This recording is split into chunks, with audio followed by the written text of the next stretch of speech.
Hey guys, so first off I'm going to show you what my shirt says because I know it'll kill you if you don't know.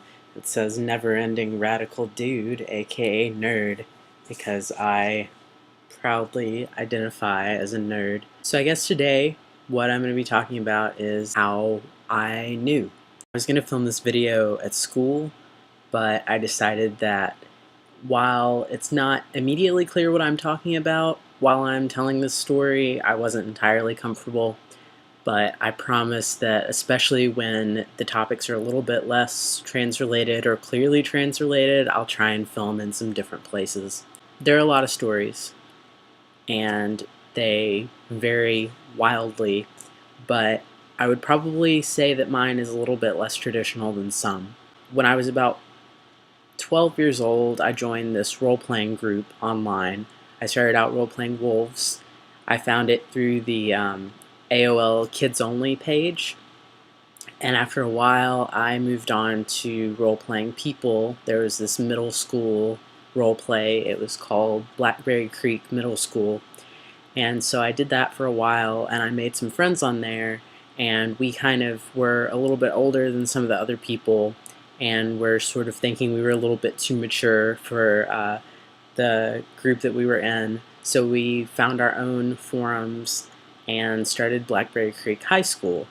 So we were role-playing, we were really great friends, we were all, or so we thought at the time, girls, and so I made this character one time, and I, right from the beginning, felt very attached to him. I really was proud of this character. I really wanted to come up with a incredibly extensive backstory for him. I would tell all my friends at school to ask me questions about him so I could come up with the answers to them, like ask me what his shoe size is, because I want to know everything about this character.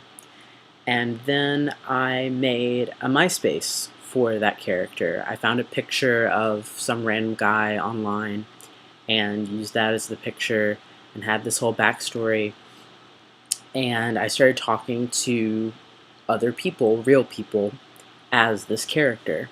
And I told myself it was a writing exercise, that if you could talk to real people as this character and stay in character the whole time, and they didn't know that you were just writing and that it wasn't actually you, that you were a great writer. You were doing an awesome job. And so it was like a little challenge for me.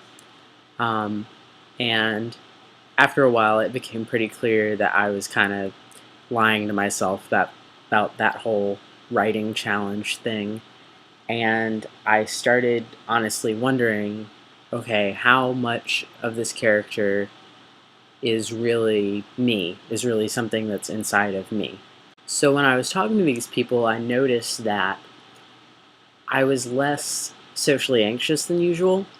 I wasn't as nervous talking to them. I was a lot more comfortable, and I noticed that the only thing I was really telling them once I started actually IMing with people back and forth, the only thing that I was telling them that was any different from my actual reactions and feelings were my gender and my age.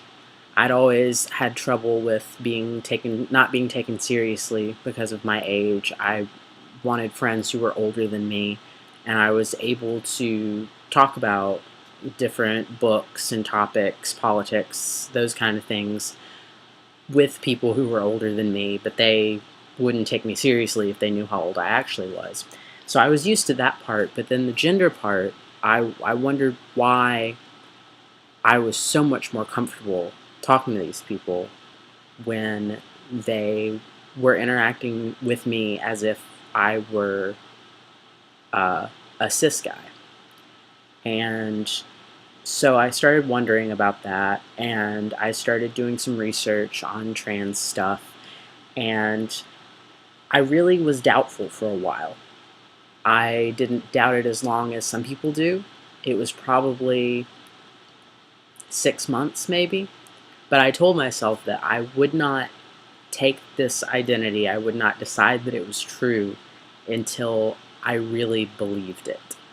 And this is something that's been a big part of my life for pretty much anything. It's also the way, for example, that I know that I'm in love. when I can say it out loud and I actually believe it. I don't have any little lurking doubts in the back of my mind or in my heart. When I can say it out loud and that little voice in my head doesn't tell me that I'm not actually sure and maybe I should think about it a little bit more. When I don't hear that anymore, that's when I know that it's true.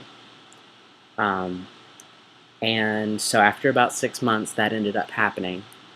I was able to say, I am a guy, this is me, and this has always been me, and I truly believed it. And so the character's name was Michael. I'd met some great people who knew me by that name, and so I figured there was no reason to pick a new name or anything like that. So that's how I got my name. That's how I realized that I was trans. So yeah, I hope that was interesting. I hope it's maybe helped somebody. And if you have any questions about it, feel free to hit me up on Tumblr or leave a comment here or whatever. I would love to help people with anything, but I guess right now we can talk about this if y'all have any feedback at all. So I'll see you next week.